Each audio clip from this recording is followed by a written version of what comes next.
Hello and welcome to the video part 3 of unincorporated associations. Now in this video I want to have a look at how courts deal with gifts that are given to unincorporated associations. So we can construe gifts in a number of ways. The first way is we could say that the donor wants to transfer the property beneficially to the current members of the association.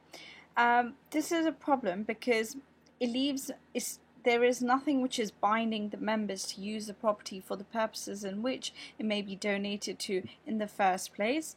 Furthermore, as I mentioned in my other video, membership keeps on changing, and so this way of construing gifts doesn't allow for this main fact that these are small organizations where the membership is constantly changing.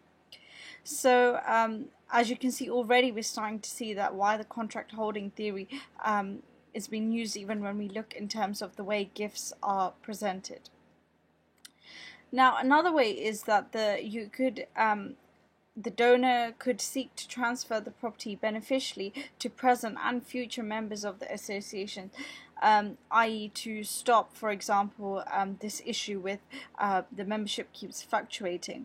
However, this is also problematic because it falls foul of the rule against perpetuities, and you have to perpetuities, by that I mean the specified time period in which the assets have to be used in order to be beneficial to the beneficiaries, basically.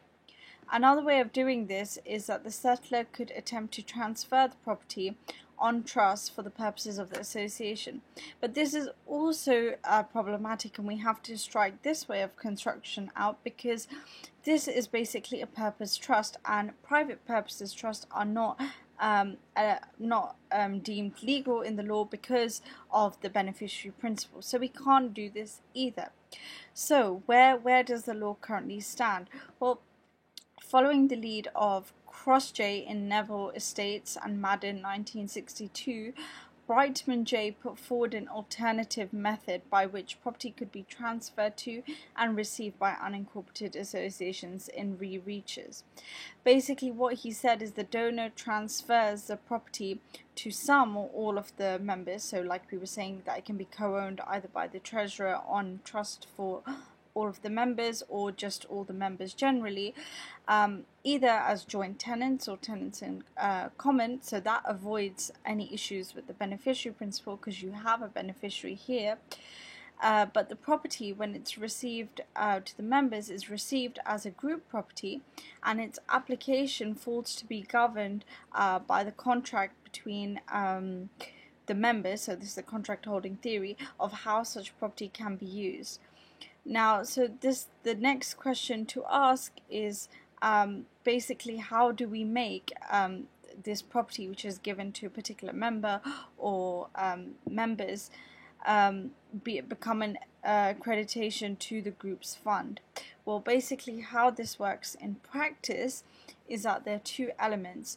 So you have the beneficial transfer of property to some of the members. That is to avoid any issues with the beneficiary principle. And the second thing is to avoid then this property being used for any alternative purpose, which is not what the donor intends.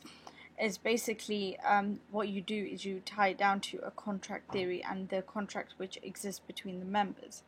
This is why a lot of the political party cases fail for establishing themselves as unincorporated associations because they have so many limbs and the contractual element between members is not there. They don't even control the funds. So, and it was I think Brightman J who said it was too expensive and basically to put this down under the contract holding theory.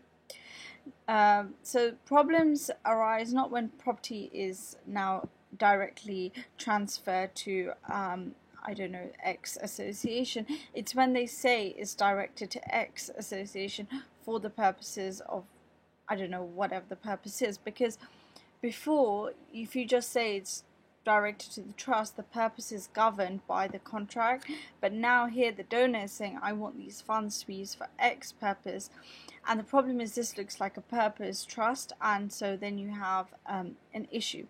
So we can avoid this issue by interpreting what the purpose a person gives to be not a legal obligation, but also, you know, I don't know, like, it's fine. I'm not really sure, like, if that interpretation makes any sense, to say that, oh, we just see this as a moral obligation. I mean, it's not really clear cut how you would distinguish between the two, in my opinion. And then Oliver J, he also said that basically we can disregard this condition, that for the purposes of whatever, if you look at the donor's intention, and the intention is that he wants a gift to benefit the members, then we can disregard that and we can allow it to function. But I think typically, always, like nearly always, it's going to be to benefit the members. So I think this is just a way of because they had to ban private purpose trusts because of the beneficiary principle, but now they fall into issue when they have when they have these unincorporated associations. So these ways are, just how I see it, ways of getting around the law as it stands. Sorry, this video went on a bit more, and in my last video we'll have a look at what happens when unincorporated associations end. Thank you for watching.